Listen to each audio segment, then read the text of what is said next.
Au nom du Père, du Fils et du Saint-Esprit, ainsi soit-il.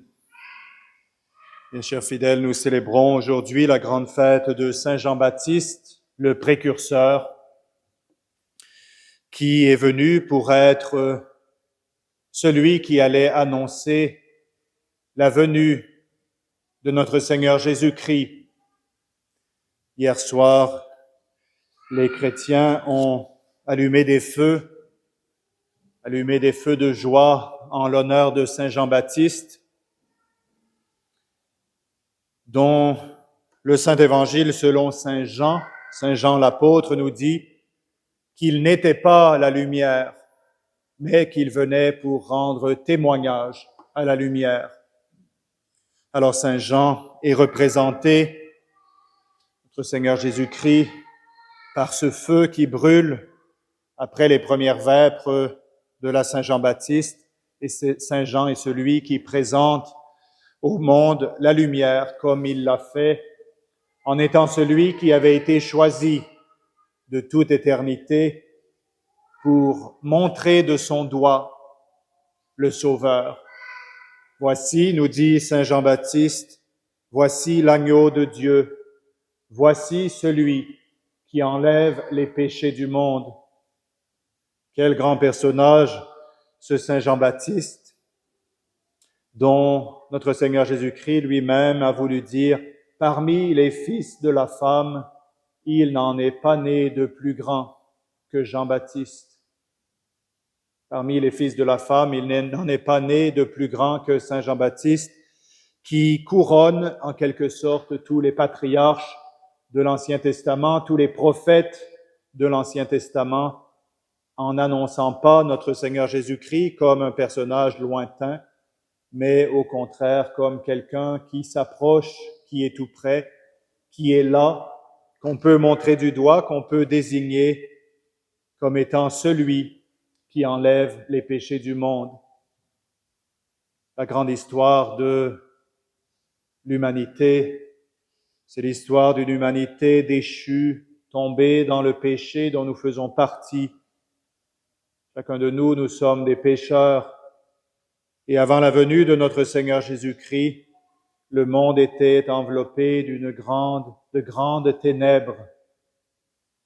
On apercevait peut-être des rayons de lumière ici et là, en particulier dans le peuple choisi, mais la majorité des hommes étaient vraiment, selon les paroles de l'Écriture, assises dans les ténèbres et dans les ombres de la mort. Alors vous comprenez que la venue de notre Seigneur Jésus-Christ est le grand événement de l'histoire des hommes, la venue d'un Dieu qui s'est incarné, qui a pris notre nature, qui est devenu semblable à nous en toutes choses, hormis le péché, pour mourir sur la croix et nous racheter de nos péchés. Ce prince divin, notre Seigneur Jésus-Christ, est un grand prince. Il est un prince qui devait être annoncé par de nombreux prophètes, par de nombreux patriarches, comme le dit saint Paul au début de l'Épître aux Hébreux. Dieu qui s'est révélé à nous de multiples manières, à maintes reprises par nos pères les prophètes. En ces jours qui sont les derniers, il s'est révélé à nous par son Fils, notre Seigneur Jésus-Christ. Alors, bien sûr, la venue de Jésus devait être annoncée par de nombreux émissaires et le dernier de ceux-ci était Saint Jean le Baptiste. Jean le Baptiste. La Sainte Écriture aujourd'hui nous raconte que Jean était le fils du prêtre Zacharie. Zacharie qui, étant de la tribu des Lévites, servait à l'autel du Seigneur, était choisi pour servir à l'autel du Seigneur. Dans l'Ancien Testament, une tribu tout entière, la tribu des Lévites, était choisie pour servir à l'autel du Seigneur. On prenait des tours, différentes familles de ces Lévites servaient à différentes périodes de l'année. Les Lévites n'avaient pas reçu après être sortis de la servitude d'Égypte, ils n'avaient pas reçu de portion de la terre promise. Les autres tribus, tous les autres fils de Jacob avaient reçu une portion où ils allaient s'installer, cultiver la terre, construire leur cité, construire leur maison. Mais la tribu de Lévi n'avait pas reçu de portion d'héritage. Sa portion, en réalité, c'était le Seigneur. Sa portion, c'était de servir dans le temple de Dieu. Et les autres tribus devaient pourvoir aux nécessités de la tribu de Lévi, s'assurer que la tribu sacerdotale pouvait vivre une vie décente et se dédier au service du temple. Bien sûr, nous le comprenons facilement, tout ceci préfigurait le Nouveau Testament, préfigurait les nations chrétiennes, préfigurait la race sacerdotale qui se composerait des évêques, des prêtres, des diacres et des autres clercs, qui se dédierait aussi à l'évangélisation, au sacrifice de la messe, au sacrement, aux âmes des fidèles. Et dans le Nouveau Testament, notre Seigneur Jésus-Christ a voulu que les choses soient différentes, que parmi toutes les tribus, en quelque sorte, que parmi toutes les nations se trouvent des hommes qui seraient choisis par le Seigneur, qui seraient appelés mystérieusement par notre Seigneur Jésus-Christ pour faire le sacrifice de cette vie terrestre autant qu'il se peut et se dédier à l'œuvre du Seigneur. Alors Zacharie était un prêtre de l'Ancien Testament et Zacharie, entendant que son épouse allait concevoir, a douté dans son cœur et a perdu l'usage de la parole, est devenu muet. Pendant toute la grossesse d'Élisabeth, Zacharie demeure muet, incapable de parler, privé de l'usage de la parole. Bien sûr, les pères de l'Église y voient quantité de symboles. Voyons-y du moins la situation de l'humanité avant la venue de notre Seigneur Jésus-Christ, privé de la parole divine. Alors Zacharie, quand vient la naissance de Jean, on appelle l'enfant naturellement Zacharie du nom de son père, comme ceci se faisait si souvent. Alors Zacharie, on appelle l'enfant Zacharie et la mère insiste. Élisabeth, la mère de Zacharie, insiste. Jean est son nom. Il faut l'appeler Jean. Et Zacharie, après qu'on lui ait demandé, lui qui était le père de famille, lui à qui revenait la charge de nommer son fils, eh bien Zacharie soutient ce que dit Élisabeth en disant Jean est son nom. Alors, les assistants, donc Zacharie retrouve l'usage de la parole et les assistants se retrouvent si surpris qu'ils savent qu'il y a quelque chose de vraiment spécial avec cet enfant. Que sera donc cet enfant? Que sera donc cet enfant?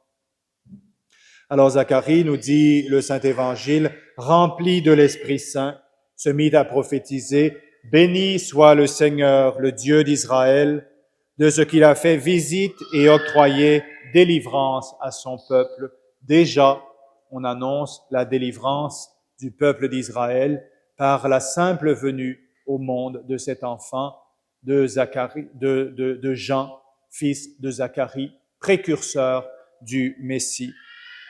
Alors ce Saint Jean-Baptiste, eh bien, il a été choisi pour être le patron de notre nation, la nation canadienne-française qui s'est installée sur les bords du Saint-Laurent et jusqu'au fond des montagnes rocheuses, partout où se trouvaient des Canadiens français, partout où se trouvent des Canadiens français, eh bien, Saint Jean-Baptiste est leur protecteur. Saint Jean-Baptiste est celui qui, du haut du ciel, leur a été donné pour patron. Voilà pourquoi il est si important aujourd'hui de célébrer avec joie, de célébrer avec exultation cette fête de notre Saint Patron. Encore une fois, dans un moment où nous savons combien notre nation est menacée, combien elle est menacée de disparition, en grande partie, entre autres, par la contraception, c'est-à-dire par le fait que bien de nos compatriotes, eh bien, ont refusé de donner la vie, conséquence, punition de l'aveuglement spirituel, conséquence, bien sûr, de Vatican II et conséquence de l'absence de prédication de la part des prêtres. Alors prions Saint Jean-Baptiste, prions notre Saint Patron, supplions-le. Il existe une prophétie que vous connaissez sans doute du pape Pie XII, qui est attribuée au pape Pie XII, qui a parlé du futur de plusieurs nations. Et à propos de notre nation, il a dit que notre pays, si chrétien, le Québec en particulier, si chrétien, n'échapperait pas à l'apostasie qui se répandrait dans le monde. Et pourtant, il nous a donné des paroles d'espérance, lui, le dernier des véritables souverains pontifes jusqu'à présent. Le pape Pie XII nous a dit que la foi renaîtrait sur les bords du grand fleuve au XXIe siècle, c'est-à-dire dans le siècle dans lequel nous vivons. La foi renaîtrait sur les bords du grand fleuve. Nous en voyons quelques flammes, nous en voyons quelques étincelles. Elles sont bien petites, elles sont bien humbles, mais nous gardons foi que notre nation, qui a été illustrée par tant de saints, qui a été illustrée par tant de grands évêques, de grands religieux, de grandes religieuses, cette nation, eh bien, par la grâce de Dieu, par la miséricorde du bon Dieu, reviendra à la foi de ses ancêtres.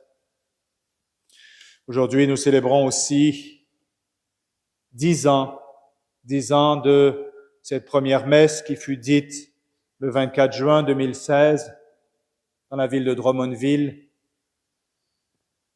après que j'ai quitté la fraternité Saint-Pie X. Pourquoi avoir quitté la fraternité Saint-Pie X?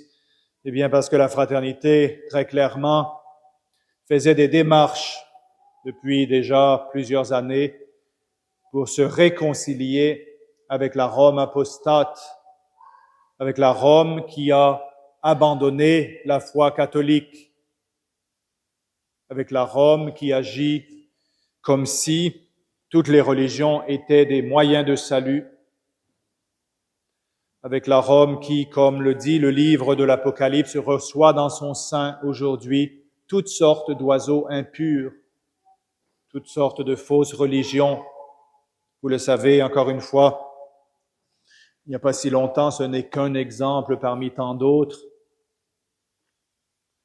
Sa grâce, Dame Sarah Mullally, archevêquesse, soi-disant archevêquesse de Canterbury, a été reçue au Vatican avec tous les honneurs dus à un archevêque. Ce n'est qu'un exemple parmi des milliers d'exemples de ce qui s'étale devant nos yeux depuis le Concile Vatican II.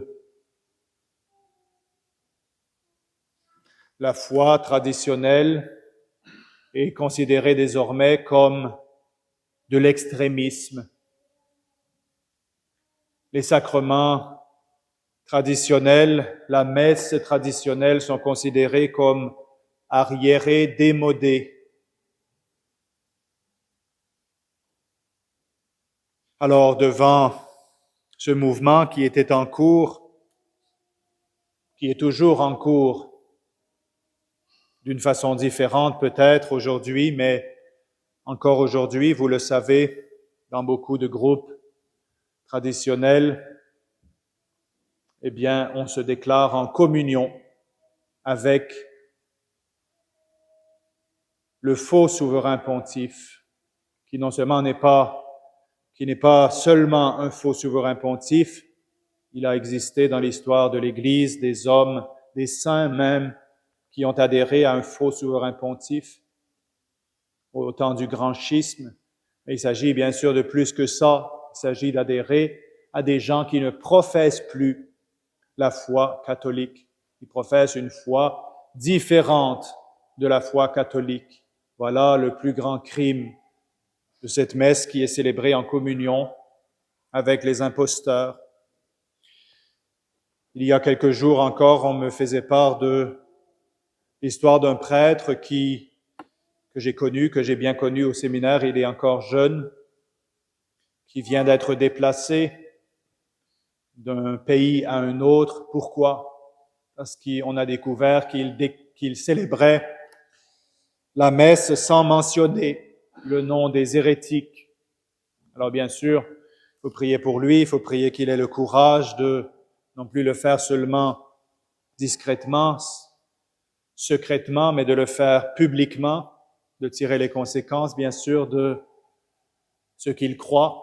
Mais voilà, on le déplace d'un pays à un autre parce qu'il est trop connu dans le pays où il est.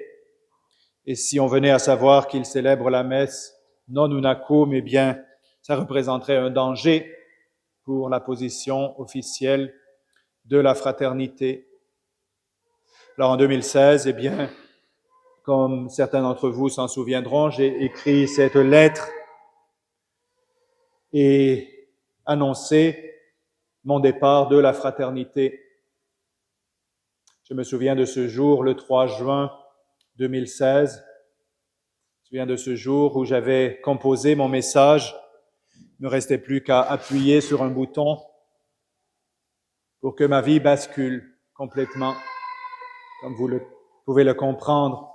Alors je suis monté à la chapelle, j'étais au Nouveau-Brunswick, je suis monté prier, demander les lumières encore une fois, une dernière fois, les lumières du ciel. Et ensuite je suis redescendu dans le sous-sol de l'église, j'ai appuyé sur ce bouton et là je me suis assis et je me suis dit, où serai-je dans 10 ans? Je voudrais savoir où je serai dans 10 ans. Et ensuite, je me suis dit, non, pas 10 ans, 1 an. Où serai-je dans 1 an? Alors nous voilà 10 ans plus tard, bénis du Seigneur d'avoir pu trouver cette petite église de Saint-Néré, de pouvoir y célébrer la messe de Saint Jean-Baptiste 10 ans plus tard. Et la seule chose que nous pouvons dire, je pense, de ces dernières 10 années qui ont été remplies d'un dur labeur, de beaucoup d'épreuves, c'est qu'elles ont été aussi remplies de bénédictions, de bienfaits. S'il y a eu des moments difficiles, s'il y a eu des moments plus durs à traverser, je peux dire après 10 ans que pas une seule fois, je n'ai regretté d'avoir quitté mon ancienne communauté. Parce que, en quittant le compromis, en s'établissant fermement dans la foi, eh bien, le Seigneur nous permet de porter des fruits bien plus grands que si nous choisissons la voie du compromis, que si nous choisissons de vivre dans le mensonge, de vivre dans une situation qui n'est pas vraie. La vérité, comme vous le savez, c'est notre Seigneur Jésus-Christ. Je suis la voie, je suis la vérité, je suis la vie. Mon histoire, bien sûr, n'est pas unique et plusieurs d'entre vous avaient aussi fait des grands sacrifices, des sacrifices qui ont dû être très difficiles quand vous avez dû quitter, par exemple, le Neuvos-sur-Daux. Maintenant que vous regardez en arrière, vous comprenez que c'était absolument nécessaire, vous comprenez que vous auriez dû le faire peut-être encore plus tôt. Mais au moment de faire ce sacrifice, au moment de d'agir alors qu'on n'a pas encore toute la lumière qu'on voudrait avoir? Eh bien sûr, il s'agit de faire de grands sacrifices, il s'agit de faire confiance au Seigneur aussi. Le Seigneur est plein de miséricorde pour ceux qui le craignent, pour ceux qui le cherchent, pour ceux qui se mettent à sa suite. Vous avez vu vous-même dans votre vie toutes les bénédictions que ces décisions que vous avez pu prendre en quittant, que ce soit le Novus Ordo, que ce soit la Fraternité Saint-Pierre, que ce soit la Fraternité Saint-Pédis, pour venir à une messe qui était célébrée sans compromission avec les ennemis de Dieu. Vous avez vu les bénédictions que le bon Dieu a pu vous donner. Tout d'abord, bien sûr, la clarté doctrinale, la fermeté doctrinale. Notre foi n'est pas un marécage, notre foi n'est pas liquide, notre foi est solide, notre foi est un roc, notre foi ne change pas. Et en y restant fidèles, eh bien nous-mêmes, nous nous établissons sur la fermeté. Notre maison est construite non pas sur des sables mouvants que le vent, que les eaux emportent. Notre foi est basée sur le roc solide de la foi. Ensuite, bien sûr, en conséquence de ça, toutes les autres décisions que nous devons prendre, eh bien, s'éclairent tout naturellement à la lumière de la foi.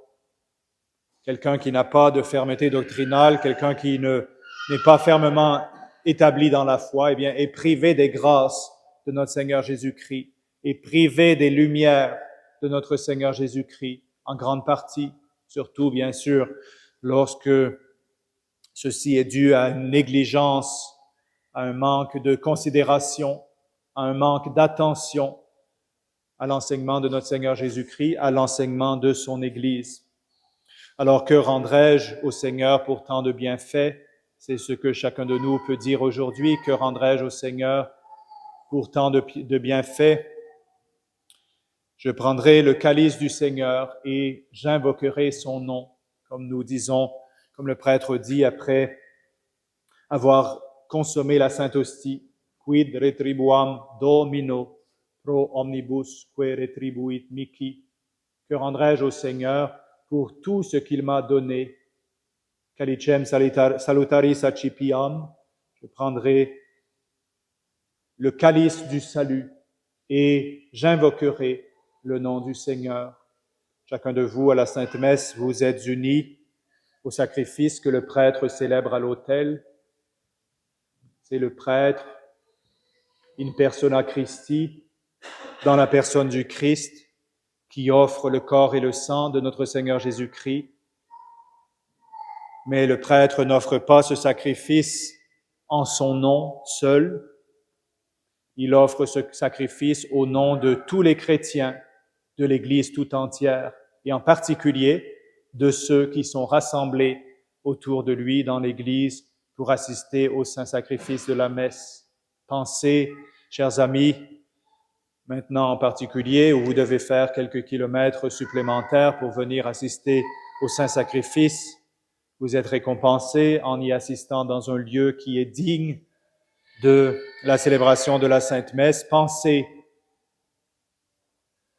à la grande chose que vous faites en venant à la messe. Combien il est grand, combien il est précieux de pouvoir offrir vous aussi au Père éternel, à travers le prêtre qui est l'instrument de Dieu, le sacrifice de notre rédemption, le sacrifice qui nous rachète de nos péchés, le sacrifice qui prépare notre entrée dans la vie éternelle. Nous aurons été, si nous assistons pieusement à la Sainte Messe, aussi souvent que possible, tout au long de notre vie, oui, vraiment, notre robe aura été lavée dans le sang de l'agneau. Nous serons trouvés dignes, malgré notre faiblesse, malgré notre relative indignité, bien sûr. Nous serons trouvés dignes parce que nous serons lavés, non pas par nos propres mérites, mais parce que nous serons lavés dans le sang de notre Seigneur Jésus-Christ. Nous serons trouvés dignes de rentrer dans le royaume des cieux. Celui, nous dit le Seigneur, qui mange ma chair, celui qui boit mon sang, il a la vie en lui. Il a la vie en lui. Il habite en moi et moi j'habite en lui. Et moi, dit le Seigneur, je le ressusciterai au dernier jour. Alors, en cette grande fête de Saint Jean-Baptiste, honorons notre Saint Patron, remercions le Seigneur de tous ses bienfaits, confions-nous à sa bonté, à sa miséricorde. Nous sommes encore, bien sûr, tout à fait fragiles, tout à fait petits, des gros nuages bien épais planent sur le monde. Alors bien sûr, il s'agit de se confier dans la miséricorde du bon Dieu, de lui faire confiance, de lui demander son secours, de lui demander ses grâces. Mais soyons dans l'action de grâce pour tous les bienfaits reçus, puisque à travers ces bienfaits que nous avons quelque peu énumérés, eh bien, c'est notre salut que le Seigneur voulait nous donner. Il a voulu nous faire avancer toujours plus vers le chemin du ciel. Alors, Notre-Dame du Canada, priez pour nous, secourez-nous, regardez-nous avec bonté du haut du ciel, conduisez-nous, gardez-nous dans l'humilité, gardez-nous dans la charité et conduisez-nous un jour après cette vallée de larmes dans le sein du Père où se trouvent le Fils et le Saint-Esprit et tous les saints et tous les anges de Dieu. Ainsi soit-il. Au nom du Père, du Fils et du Saint-Esprit, ainsi soit-il.